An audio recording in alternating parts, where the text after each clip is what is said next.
បាទសួស្តីបងប្អូនអរគ្នាថ្ងៃនេះមកធ្វើសម្លស្ងោរសាច់ជ្រូកចិញ្ច្រាំជាមួយនឹង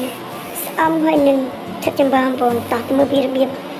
គ្រឿងផ្សំរបស់បងប្អូនយើងមានសាច់ជ្រូកយើងចំនួនកន្លះគីឡូដែលច្រាំហើយបងប្អូនតែមកមានស្អំហើយនឹងទឹកចំបើហើយនឹងគ្រឿងផ្សំដែលយើងបងសម្លមាន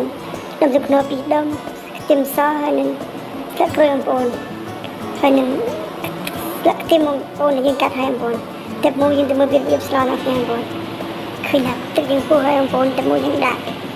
ខ្ទឹមសយើងចូលជាមួយស្លឹកក្រូចម្ទេសបងប្អូនដាក់ពីដុំទឹកភ្នោ2ដុំផងបងប្អូន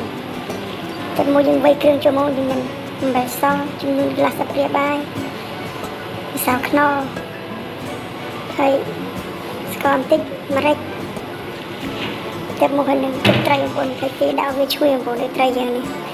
ហើយនឹងលួចប៊ីចេងបងប្អូនតែមួយឃើញទឹកយើងពុះហើយបងប្អូនយើងដាក់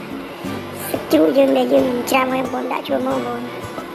ដាក់ឲ្យវាអស់ពីចានបងប្អូនដាក់មកឃើញតែដាក់សាច់ជ្រូកភ្លាមឡើងឈ្ងុយបងប្អូនឈ្ងុយមែនតើបងប្អូនដាក់ហើយឃើញតែអស់ហើយយើងកូរវាបន្តិចមកបងប្អូនកូរវាបន្តិចមកទុកវាពុះឃើញតែពុះហើយទុកមកស្ទុះឲ្យវារឹងឆ្អិនបន្តិចតាមយើងបងជីច្រឡំជី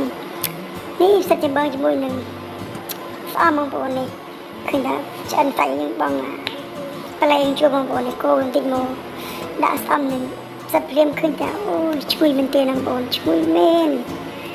ឈ្ងុយដែលគេរត់មកសួរបងប្អូនឃើញថាពុះចិត្តឆ្អិនបងប្អូនអូទឹកមួយយើងបងស្លាប់ទីមិនថែមទៀតដើម្បីបង្កើនរសជាតិឲ្យវាឈ្ងុយកាន់តែខ្លាំងទ្វេដងបងប្អូនទឹកមួយយើងធ្វើការដួសដាក់ចានធ្វើឲ្យយកទៅញ៉ាំទាំងអស់គ្នាបងប្អូនការដួសភ្លាមបងប្អូនឈ្ងុយមែនឃើញហើយស្រក់ទឹកមាត់មែនទេបងប្អូន